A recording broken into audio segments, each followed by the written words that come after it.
Everybody. For those of you who don't know me, my name is Abdullah Chaudhary. I'm currently a pre-dental student attending Arizona State University. I wanted to make a quick little intro about this podcast series and this channel as a whole. I wanted to create a platform in which I interview and ask questions to various different medical professionals, whether it be doctors and their so many specialties, or your local dentist. Alongside this, we also plan to have medical and dental students on to give their insight. And it would be a great opportunity for aspiring students like myself, or just anybody who's interested in these very cool careers.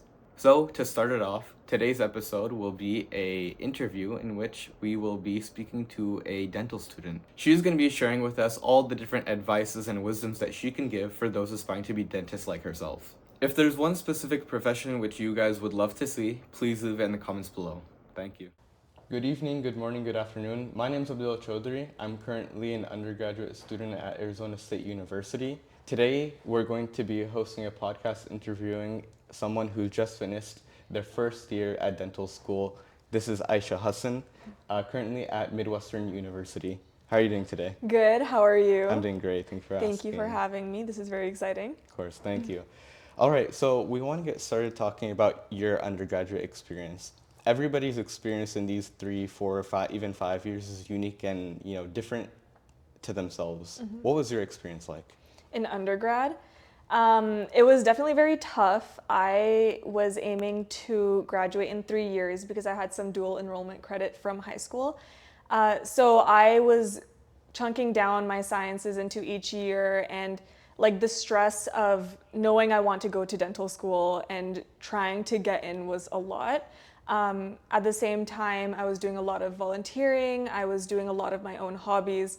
So everything throughout felt very overwhelming, but in the end turned out to be very rewarding. So I am a second year now at Midwestern University, and like in hindsight, looking back at everything I did during my undergraduate years, it's obviously brought me to this point, and also it like taught me a lot. So that time frame was just very invaluable to me. And what was like the hardest class for you in your undergrad? We hear a lot about organic chemistry and some Yes. people biochem and molecular biology, but what was yours? You said OChem. I loved OChem. For me, it was definitely biochemistry and anatomy and physiology. Biochemistry because it's just like both biology and chemistry, and you're just trying to like understand both of them at the same time in your body. And then anatomy just because of the sheer volume of information you have to know. And when you get to dental school, that's a lot of it. So Yeah.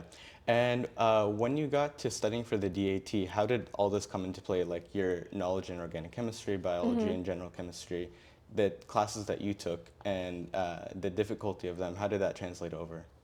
it helped me a lot in the sense that the DAT has several sections, and I'm pretty sure it's still the same. There is Gen Chem, there is OChem, there's biology, right? So Gen Chem, OChem, like you know exactly what it's going to be. I think I did have to study a little extra for those just because my professor at ASU didn't cover all of like the DAT concepts, you know.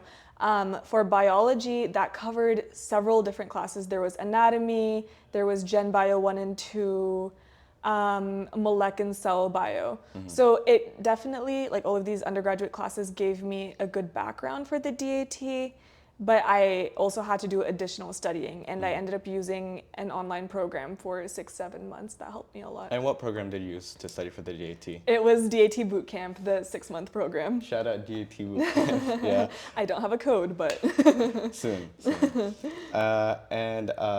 Speaking of, when we have GPA, DAT, and extracurriculars all put together, what's the most important thing to focus on? I like to say all three of them are like the skeleton of getting into dental school. What helped me personally was my extracurriculars, although my GPA and my DAT were really good. So like I can't exactly pinpoint like one and be like, this is the most important. I would say just like try to make all of them as good as you can. But if you maybe are a little lower in one section, you can focus on like the others to like bring you up, right? So it depends from person to person. Yeah. And if you could talk to your pre-dental self now, what would you say? I would say don't stress so much, but I know that's very hard because you don't know what the future holds for you. But when I was a pre-dent, it was just like very stressful. It was like, will I ever get in? Am I good enough? You know, like exactly like what goes on in your head. But now looking back, I think I was more stressed than I should have been. Yeah. And what's something that a lot of people in pre-dental like overhype but really doesn't matter that much? That they overhype and doesn't matter that much. I think research. Yeah, because I never did any research and I still got in. Yeah, yeah. And we also talk about shadowing hours. A lot of dental schools, they have a minimum requirement of, for example, 100 hours. And for a lot of pre-dental students, it's kind of hard and difficult for them to find dentists to shadow Yeah. and find good dentists at that to shadow. Yeah. What was your experience in that? So I did the very bare minimum of shadowing, right? So there is a minimum for all dental schools. I believe that's like 100 hours, right?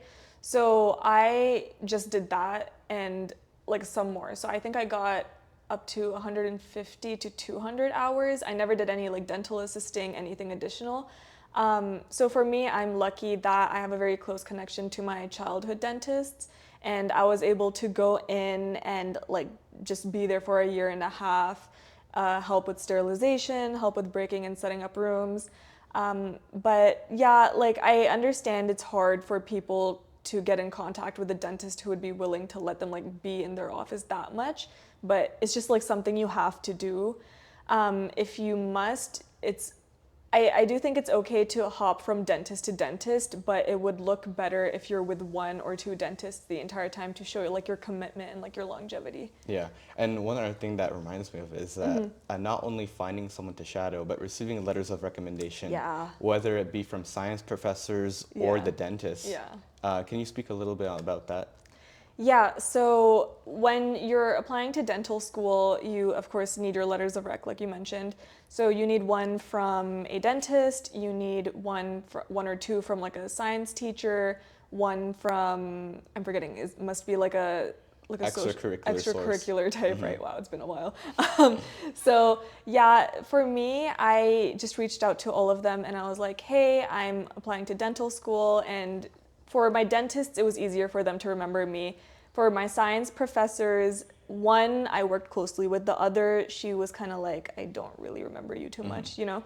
So I basically wrote my letters of rec for a majority of them, right? I wrote it for my dentist, I wrote it for my OChem professor, and for the Gen Bio teacher, she was like, okay, I'm gonna write something, but I couldn't see it at all.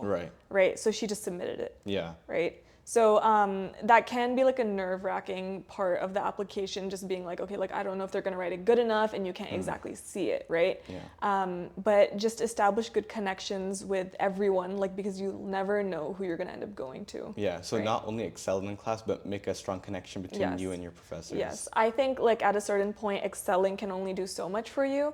I think it's good to go the extra mile because like that's what you're going to need at the end of the day, and make yourself memorable, right? Yeah. Just like have conversation. Yeah, and for me, one thing was that it's so important just to go up and speak to the professor Yeah. or attend those office hours or Yes. ask the TA questions. Like this Yes. stuff really Yes. helps in the long term. It does. All right.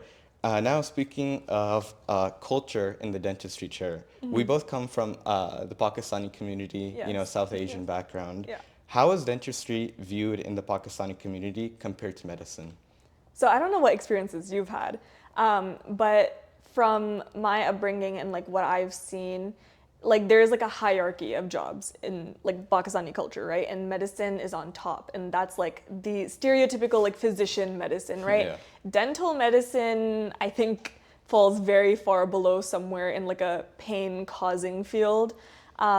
So it's seen as like a lesser profession, and I think this strongly comes from like a lack of awareness of dentistry in Pakistan, right? And just like everyone perpetuates this idea that it's like the easier career and like it's not as important. It's more elective cosmetic type, right? So definitely seen as lesser, but we're all working on changing that notion. Yeah, and especially back home, things are so much different. Yeah, Like yeah. a visit to the dentist is honestly a privilege for a lot of people, Yes, yes, just yeah. because of how much it costs, or honestly a lot of awareness about it.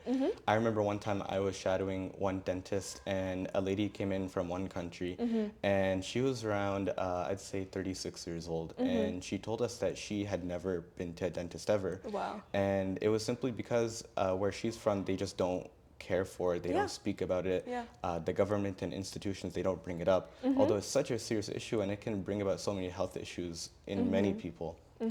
What's something someone has said to you about dentistry that really stuck with you, either good or bad? There are good things, but since we're under the cultural sector, I think someone had once asked me what I was doing. I was a freshman in college, and she goes, "Oh, you want to go into dental school?" And I'm like, "Yeah." And I'm like excited for at this point, you know, like you're a new student, you're like, I'm working for my future. And then she goes, "Oh, like that's the easy one. You know, can I convince you to go to med school?" You know, it was another Pakistani girl in med school. So it was kind of like, okay, you know, like, I'm also working hard, right? So that has just stuck with me. And honestly, it like motivates me at some points being like, this is hard for me. And like, I know I'm working for something good, even if people don't really understand it. Yeah, definitely. Now, transitioning over to your first year at dental school. In your first year, what was your schedule like? How many lectures did you have a week? Were exams weekly, bi-weekly? What was it like? So at my specific program at Midwestern Arizona, we had at least 2 exams a week, at least. And then sometime in my fall quarter, I had like an exam every single day, which was tough. In terms of classes, we had classes every day. It was a little more flexible. They basically started at 8 to 9, most of the time 8, and they would end around 3 to 4. It really depends on like the day, and I know that's going to be very different from my first year to my second year, but we had classes that weren't required in attendance, which was really nice. But again, like my second year now, everything is going to be from 8 to 4, 4:30, and it's going to be all required attendance, right? So first year at my school, they made it a little more breathable, right? And the classes I took like a basic sciences class, which had like all the little fields of like medicine and pathology and like just everything generally that you should know. Then there was oral health sciences, where it was focused on oral health, preventative dental medicine, which was focused on hygiene. You have sim lab, where you're doing all the hand skills. And then they had some small elective courses like ethics. They had interprofessional education, where you're working with the different programs. Nice. So. And speaking of SimLab, love it, hate it, or trauma bonded? I've been trying to think of the answer to this one for a bit. I think I love it some days and I hate it so much other days. Probably like trauma bonded, Stockholm syndrome. Yeah. And what was your first time using a drill like? So my first time using a drill wasn't in dental school. I used it when I was a pre-dent in my brother's dental school, and that was the most disorienting experience for me because like no average person has access to a hand drill, right? And no one has access to loops, right? So you're trying to overcome the magnification of your loops and you're like, oh, what am I looking at? And then you have this thing that's like whirring so fast and you're like burning through teeth, right? So that was definitely interesting. Don't expect yourself to do well the first time or first few times, but it was definitely an experience. Yeah, and practice definitely makes perfect. Yeah, for sure. What's your funniest SimLab fail? Ooh, okay. So I, like at Midwestern, we have practicals. And the way these are set up, you have 3 hours to complete a given project or like a few given projects. Towards the end of this year, we were doing pediatric teeth, and basically our practical was on doing a drilling and a filling on an adult tooth. And then there was just a drilling on the pediatric tooth, right? And there are like specific metrics, like it should be a depth of like 1 millimeter, it should be like this big, it should look this way, walls should be this way, right? So they also take into account the finish of your prep, and the smoothness of it is very important. Like the clean edges are very important. So I'm obviously being very careful, right? I'm not trying to fail my practical, and I'm going very slowly, right? I'm just polishing up my floor, and suddenly my entire burr just drops through my floor. Okay, so in a pediatric tooth, I believe the depth is supposed to be like 1.5 millimeters. This thing went down 8 millimeters through my tooth, and I'm looking at it. It's a black pit. And I'm like, I don't think I did that. I'm going at 20,000 RPM versus 200,000, right? So I called over the proctor and I was like, hey, I didn't do this. Can you please look? And he's like, okay, I believe you. Let me go find the sim lab director and let her know. He comes back after a few minutes. We're all stressed. I have other projects to finish. And he's like, I can't find anyone.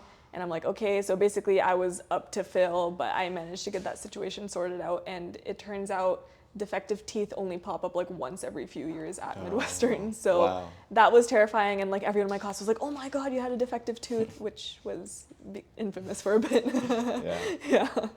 And if your first year of dental school had a catchphrase, what would it be? Honestly, try again. Mm-hmm. Yeah, just you're gonna find yourself struggling a lot and like needing to do things over and over again. So that's just what it is. Mm-hmm. Yeah, and one more thing about SimLab is that after you learn a specific procedure, how long or how important is it that you spend extra time, perfecting your craft? I think it's really important, and also that might depend on your program. For me, like in our first year, we only had SimLab 1 day a week, and sometimes you had enough time to practice in SimLab. Other times it's just kind of like you have to go after hours and refine it, because it's very hard for me especially to like pick up things immediately. So before a practical, I would go almost every morning from like 6 to 8, and I would just practice. So I think it's really important. Mm-hmm. Yeah. And do you think being a good student automatically makes a person a good dentist? No, I don't think so. I think being just like a good person helps a lot. Being personable, being empathetic is honestly the priority, because your science skills can only take you so far, but this is a very patient-centered profession. So you should be able to like really care for the person as a whole and not just their problem, right? Mm-hmm. So like, yeah, you'll have didactic information, you'll have hand skills, but like it goes beyond that, you know? Yeah. And what non-academic skill helped you most this year? Was it empathy, patience, or what was it for you? Non-academic skill, honestly, patience. Because like, again, this is very unlike anything I've done before and anyone's done before. And I think everyone in dental school is a perfectionist. That we're mainly type A, right? So we're gonna find things not going our way. We're gonna find ourselves very frustrated over everything. So you're just gonna have to like sit yourself down and tell yourself to be patient and just like take your time, even if it's not linear. Yeah. And of course, in every school year, there's certain points where a person will feel low. They get an exam grade back that, they thought they were going to do really well, but, Yeah. they didn't. And Yeah. what was your experience like, and how did you recover from that? So I failed a couple of exams in my first year. I have never failed anything before, and I like honestly held that like to my head, and I was like, oh, like I'll do fine. I failed a couple of exams in dental school, and it was kind of like, oh, like I studied so hard, like what did I do wrong? Like I studied so many hours, so many days, why did I still fail? At that point, it's just, you have to tell yourself, this is just like a part of the journey. Everyone fails, and failure is just redirection. It's not like the end of the world, right? Mm-hmm. Because I'm still in my program. I'm not getting kicked out. You just kind of have to do something to help you de-stress for a few hours and then just get back into it and recover. Mm-hmm. And recovery is so important. What's something that you do that takes your mind off of things that you can do to relax? I like going hiking. So Midwestern has a mountain nearby, like 5 minutes away. So I like to go hiking if the weather's nice. And if that's not possible and I only have 30 minutes in my day to de-stress before I pull my all-nighter, I like just watch movies. Everyone has their own thing of doing, and they'll ask you this in your interviews as well. How do you de-stress? So for me, it's like one of the two. Yeah. And as a Muslim, how do you deal with handling spirituality and everything going on with stressful situations in dental school, just life, as it is? How do you deal with that? I think dental school honestly has made me more spiritual and helped me connect better, because like, for example, you're up so early, you can pray Fajr, right? And also naturally as humans, you start to gravitate towards God and religion during hard times, and that's what dental school is. It's a hard time, right? So it's just like helped me connect better and really realize that like, if I strengthen my connection with God, like everything will be okay and everything happens for a reason, right? So in a way, like, yeah, it's made me more spiritual, and I haven't had a problem balancing it. Yeah, that's beautiful. Do you think dental school really supports mental health or just talks about it? I think it does, but I can only speak about my program, right? My program's faculty are very supportive. They're always willing to help you when you're like stressed out. I've had one of my benchmates, like she was crying, I think, one day over her prep, and the faculty really came in and they helped, right? So it's not just that they have these slides on their presentations being like, oh, contact us if you need mental health like support, right? Like they go above and beyond to help you out. And I guess like in terms of the program, like the layout of it, it's not very mental health friendly because you have so many exams and it feels overwhelming. But like, yeah, you have your little niches of support there. That's great to hear. Shout out Midwestern. Yeah, love Midwestern. Yeah. And how important is it to take care of yourself through this chaos and through all these times? Because oftentimes when we see students who are just in their books all the time, this can have, you know, disastrous at times, long-term effects on a person. Yeah. It's really important. There are going to be people everywhere, and this was me for a bit in undergrad where I focused on studying and not taking care of myself. But at a certain point, you have to realize in order to succeed academically, you have to take care of yourself, right? So you just have to find this balance. You have to like come up with a schedule that gives you time to take care of yourself as well, like in whatever way that is. For me, that's just studying really hard during the weekdays and then taking my Friday evenings and Saturdays off if I can, and just like taking time for myself, because if you keep going, go, you will get burnt out. This is something that goes on for 4 years, maybe more if you plan on specializing. And yeah, like you just have to take care of yourself and all of that. Yeah. And now one thing that we see in every dental school across the nation is the rising cost of student debt, as well as, you know, the new loan laws that are kind of hindering people who are becoming dentists now. So how important is budgeting in school? Very important, because dental school is probably, I think it's the most expensive schooling in the US, right? So yeah, you'll have loans, you might have scholarships, but everything in dental school will add up. Depending on your program, maybe you have to buy your own teeth, maybe you have to buy your own burrs, and you have to buy your own loops and everything, right? So you have that money for school, but also you need money for yourself, right? You can't cook for yourself every day. You're gonna have to maybe DoorDash it, right? So you have to be very smart with your money, right? You're gonna also want to have fun. So you just have to come up with a plan that helps you stay comfortable through all of that.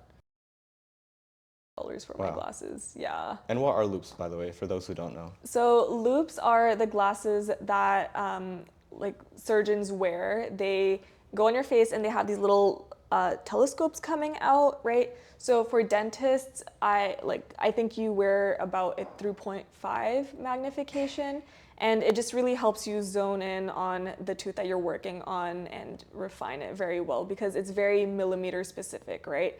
So it's a very expensive investment. Yeah. What's your go-to struggle meal that you've had to make? Chicken nuggets. I'll have 14 chicken nuggets at 10 a.m. like some days. And what's the best advice regarding the most important resource? For some people, it might be a good bed so that they can get quality sleep. For other people, it might be high quality food. What would you advise? I think just good meal prepped food. Right? Because like you won't have time every day to cook for yourself, so you just need to have access to good food that can keep you going. And one more question is that, can people actually work a job during dental school? I think it's possible. There are people in my class who do work still. I have a friend who teaches jazzercise in the mornings, right, from like 6 to 8, and then she comes to school. Some people, they work maybe some afternoons as a dental assistant, or they work as nurses. So it's very possible. I think, like personally, I can't do that, right? Because I need to really study, and I can't find myself finding time and energy to work a second job. And have you had any patient experience yet? Rotations, clinics, any of that? So at Midwestern, our first year, we are required to do some rotations. So we had hygiene rotations where we went to the clinic side across the street and we had to shadow hygienists. So in that way, I got to interact with the patients. On one patient, I got to do head and neck exams. Beyond that, we haven't had a lot of patient experience. In our second year, we will. Like, we're gonna have to go to community centers. You can get more experience through volunteer services, but so far, not too much. And speaking of that, what are you most excited for in your second year? In my second year, I think I'm most excited for getting to a point where I have enough knowledge and skills to start treating patients in my third year, right? Because at the end of your second year, you have to pass a bunch of exams, like almost like boards. I'm not sure what they are, like ADEX. You have to like pass all of those and interviews. And at that point, you'll be proficient enough to start doing what you've wanted to do, right? Working on patients. And what's something about the clinical years that just scares you? Actually working on humans. I think that's really hard because we work on like mannequins, typodonts, everything, right? So working on a real human is actually very terrifying to me. Yeah. Any thoughts on specializing yet? Yeah, so in our first year, we haven't really been exposed to specialties, but during my own research, I've been interested in a couple of them, but like it changes all the time whenever you see a new TikTok. But currently, I'm maybe 50-50 on pediatrics. Nice. And now it's time for the rapid fire round. So we're just going to go through a bunch of questions Sure. and give me your short answer responses. Okay. Favorite scrub color and brand? Navy and Johnny Scrubs. Johnny Scrubs. She needs a sponsor. They're good. Any teeth whitening hacks? Teeth whitening, blue fluoride mouthwash. Okay. And favorite dental instrument? Hatchets and hose. Least favorite dental instrument? Like dental dams, but that's not an instrument, so maybe a condenser.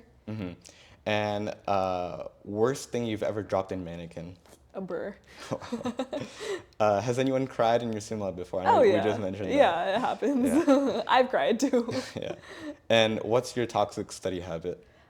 Staying up all night before a 7 a.m. exam, like waking up at 1 and then studying until 7, then coming home and napping. And how often do you have to pull those overnighters? Whenever I have a 7 a.m. exam, which is a lot. And what's the most unnecessary thing that you bought that made you feel better? Dental themed socks. Strangest thing in your backpack right now? Southwest Airlines packet snacks. Yeah, do they have the Biscoff cookies? Not those, they have the little Teddy Grahams, and they also have the little trail mix pack, which Yeah, I those are always fire. hog for school. Yeah. If dental school was a reality show, what would it be called? Great question.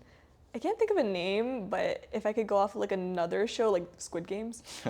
That's a good analogy. If you weren't doing dentistry right now, what would you be doing? Like so much. I would probably be like a hiking guide if I could. I would be doing a bunch of art, photography, you know, or teaching. Yeah. Any hiking spot that you really want to travel to in the future? Oh yeah, I want to go to the Dolomites. I'm not sure if I'm saying that right, and the Grand Tetons. Tetons, I think in Montana. I'm not sure. Wyoming, Montana. And any advice to your pre-dental self that you would give to yourself, speaking 4 years ago? Stop stressing out. At the end of the day, whatever happens will be meant to happen.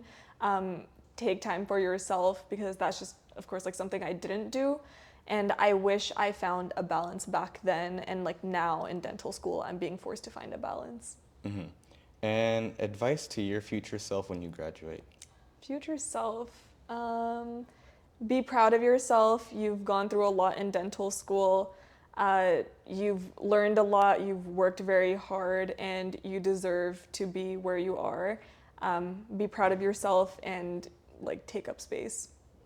All right, perfect. Well, thank you for coming out. That's going to be all for today. Thank you for giving us all of your advice and wisdom. Thank you. We're going to have Aisha's email if anybody would like to contact her with specific questions, and that'll be all. Thank you. All right, thank you.